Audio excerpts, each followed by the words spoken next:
চাইবো যাতে বাংলার মানুষের ভালো হয়, নিত্য প্রয়োজনীয় জিনিস যাতে সহজলভ্য হয়, কিন্তু পাশাপাশি এটাও মনে রাখতে হবে সরকারকেও সংস্কারের পথে হাঁটতে হবে। সরকারকে এটাও ভাবতে হবে যাতে সরকারটাও চলতে পারে, কারণ কাপড় একটাই, আপনি একদিক ঢাকতে গিয়ে যদি আরেক দিকটা খুলে যায় সেটা মানুষকে কিছুদিনের জন্য ভুল বোঝানো যেতে পারে, সেটা সম্পূর্ণভাবে সঠিক নয়। নিয়ে সরকারি কর্মচারীদের অনেক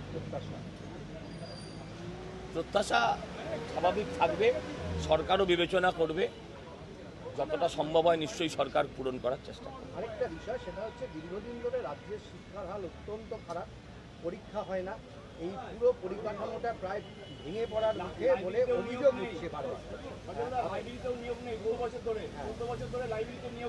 আরে লাইব্রেরি ছেড়ে দিন, ক্লাসে নিয়োগ নেই, শিক্ষক নেই, ব্ল্যাকবোর্ড নেই, শিক্ষা ব্যবস্থা বলে কিছু নেই।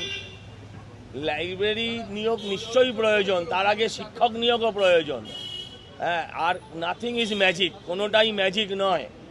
50 বছরের জঞ্জাল আপনি 15 দিনে সরিয়ে দেবেন, এটা তো হতে পারে না।